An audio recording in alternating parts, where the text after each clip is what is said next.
기자 리포트에서 보신 것처럼 종교인들에게 세금을 부과하는 소득세법 개정안이 국회 본회의를 통과했습니다. 종교인 과세 소득세법과 관련해서 찬성하는 교계단체도 있고 반대하는 단체도 있습니다. 국회를 통과한 만큼 거스를 수 없는 것으로 보는데요. 교회에 어떤 영향을 줄 것인지 종교인 과세에 관한 소득세법 개정안과 관련된 자세한 이야기를 세무법인 조희의 대표 세무사이신 신용주 장로님 오늘 스튜디오에 모셨습니다. 장로님 안녕하십니까? 안녕하십니까? 장로님, 이번에 종교인 과세법이 통과됐는데요. 그에 대한 설명을 좀 해주시겠습니까? 예. 이 종래 정부 안에서는 종교소득이라고 이제 기타 소득 중에서 네. 종교소득이라고 하는 네. 항목을 넣었는데 네. 종교소득이라고 하면 교회의 소득에 대해서 과세하는 오해가 있기 때문에 네. 국회 심의 과정에서 네. 종교소득으로 하지 말고 네. 종교인 소득으로 해서 예. 목회자, 종교인들이 종교활동과 관련해서 받는 그 페이를 예. 과세하겠다는 내용으로 종교인 소득으로 이름을 붙였습니다. 네. 그리고 또 개정된 내용이 목사님에게 사례리금을 줄 때 네. 교회가 원천징수 하도록 되어 있었는데 네. 그 원천징수를 하게 되면 네. 만약 이 교회가 원천징수를 하지 않는 경우 네. 목사님이 세금을 안 내는 경우 네. 교회가 원천징수 분리행 가산세를 분리행하는 것으로 인해서 압류나 이런 게 들어올 수 있기 때문에 네. 미국처럼 네. 원천징수 의무를 지우는 것은 교회에게 세부담을 시키는 것이기 때문에 바르지 않기 때문에 네. 그걸 이제 논의 과정에서 그러면 안 된다 네. 했는데 이제 국회에서 네. 자 원천징수하는 것은 이 교회가 스스로 하면은 좋고 네. 그렇지 않으면 직접 납부해라 하는 네. 내용이 하나 들어있고요. 네. 그다음에 종전에는 기타 소득으로만 과세하도록 되어 있었는데 네. 이제 근로소득으로도 스스로 신고 납부할 수 있도록 선택의 기회를 줘서 네. 그 기타 소득으로 과세하게 되면 이 영세한 목회자들에게 네. 근로장려금을 받을 수 있는 기회를 박탈하게 되는데 네. 근로장려금을 줄 수 있도록 개정해서 네. 영세한 그 목회자들의 그 세금 부과로 인한 네. 그 피해가 없도록 조치를 취했고 네. 그다음에 이거를 하다 보면 그러면 교회 장부를 보는 거 아니냐라는 네. 부분이 상당히 의문이 있었기 때문에 네. 국회에서 네. 그것은 종교인 소득 관련 부분만 네.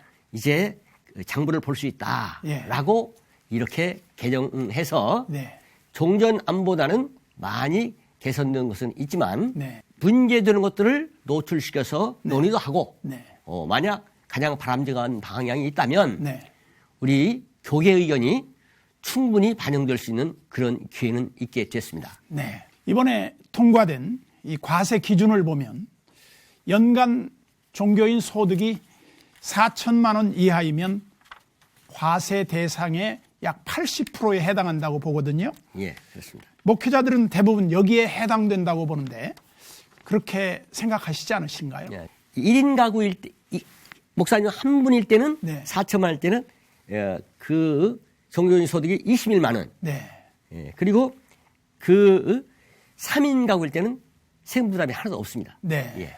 정부는 그러면 이 종교인 소득세를 부과함에 있어서 장부 확인과 또 종교인 소득 관련 부분만 한다고 했는데 이것이 과연 가능할까요? 지금 법 규정에는 네. 종교인 소득 부분만 네. 사례금 받는 부분만 조사하겠다고 했으니까 네. 교회 전체의 장부를 볼 수는 없습니다. 네.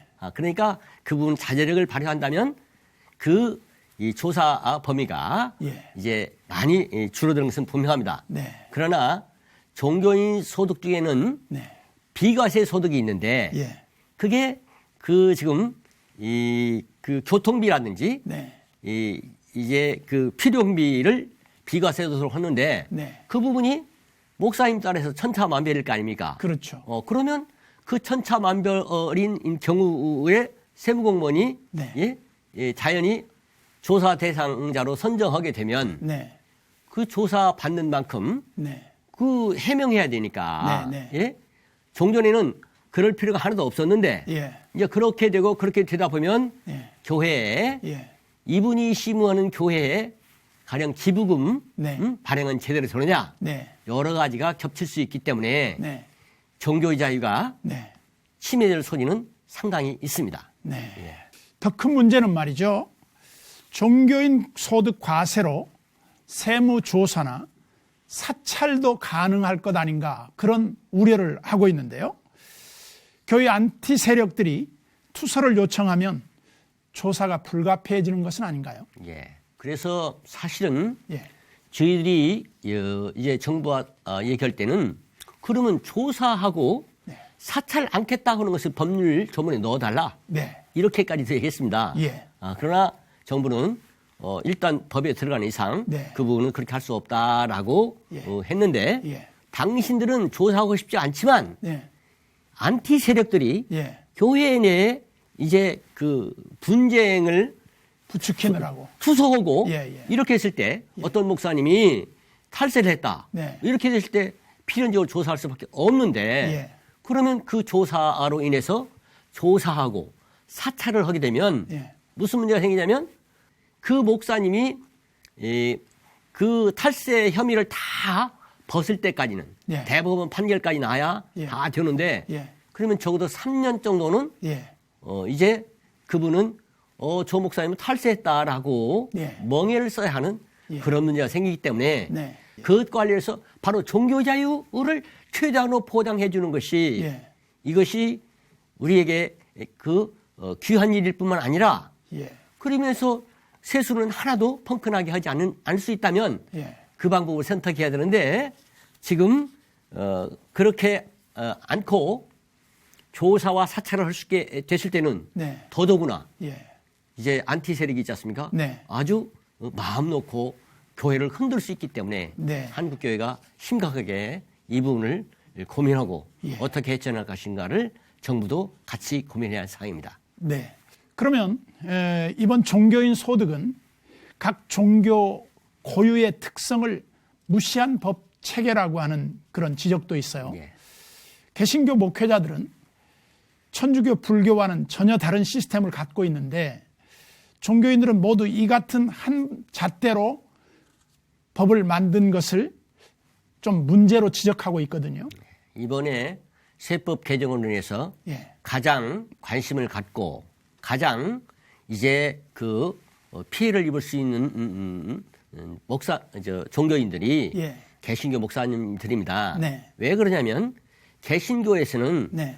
모든 그 교회의 재정 상황을 네. 3개월에 한 번 또는 1개월에 한 번씩 재직회나 네. 이쪽에서 통과시켜서 하기 때문에 목사님 사례금, 부목사 전체 사례금이 다 드러나기 때문에 네. 이건 유리알처럼 모든 것이 드러납니다. 네. 그런데 이 불교의 경우에는 그런 시스템이 안 되어 있기 때문에 네. 기장이 없으니까 네. 가서 조사할래야 네. 없기 때문에 자기들이 한계가 있는 것이고 네. 가톨릭 그 신부님들은 예. 가정을 가지고 있지 않고 네. 또 그 받는 사례금이 예. 아주 실비 수준이어서 네. 실제로 납벌색도 얼마 되지도 않고 네. 그다음에 그분들에게는 네. 지금 이 잣대를 가지고 4천만 원 이렇게 잣대를 가지고 재서 해봐야 하나도 문제될 것이 없기 때문에 개신교만 네. 결국 그 문제가 네. 심각하게 부각되고 우리가 고민을 하게 되는 상황입니다. 네. 예. 이제 목회자들이 종교인 소득세법이 통과된 마당에 어떻게 세법을 준비하면 좋을지 그리고 장로님이 우리가 또 기본적으로 알아야 될 목회자들의 기본적인 세법에 대한 것을 간략하게 좀 못다한 얘기 있으면 좀 다 예. 해주시기 바랍니다. 최소 희생의 원칙이라는 것이 있습니다. 네. 이를테면 종교의 자유가 최소한으로 침해되게 해야 된다는 그런 문제가 있는 것입니다. 네. 종교의 자유가 침해 안 될 수 있으면 그것은 최고의 방법이고 네. 침해되더라도 최소의 방법을 강구해야 된다. 가령 이를테면 스스로 신고 납부하는 것은 종교의 자유가 침해되지 않으니까 네. 좋은데 그 최소 희생의 원칙에 부합하느냐 볼 때 이제 맞냐 하는 문제가 있고 그다음에 법익 간의 균형이 보호해야 할 이익이 있는데 네. 종교의 자유를 보호해야 할 이익과 조세 권력에서 굳고 그 세수를 확보해야 하는 이익을 서로 그 균형을 유지해야 되는데 네. 서로 서로 윈윈할 수 있는 방법이 있다고 한다면 네. 그걸 선택하는 것이 가장 바람직한 것입니다. 네. 예. 우리가 지금 이 시점에서 바로 목사님들이 하나님의 사람으로 온전히 변화돼서 가는 사람도 없고 네. 우리 성도들이 이 기회에 호주머니를 가는 사람을 도울 때 2018년 1월 1일까지 약 2년 남았으니까 바로 그 일을 하게 되면 정부도 잘 오는데 우리가 할 필요 없지 않냐. 그리고 2017년 12월에는 대통령 선거가 있습니다. 이때 정말 우리가 잘하게 되면 우리가 투표로 한다는 것이 아니라 하나님의 뜻에 합당이 될 때 우리가 이제 지금 소득세법 과세하는 문제 때문에 네. 많은 그 지금 충격을 받고 있지만 정말 선용해서 좋은 결실을 거둘 수 있는데 그 일에 기도하고 우리가 합력해야 할 것 같습니다. 네, 예. 고맙습니다. 예, 종교인 과세 시행될 때까지 조금 더 보완해야 할 것이 있다면 적극적으로 논의해서 가장 좋은 방법으로 시행될 수 있기를 바라고요. 그러한 의사개진이 가능하도록 당국도 성의를 보일 수 있기를 바랍니다. 장로님, 오늘 말씀 감사합니다. 감사합니다.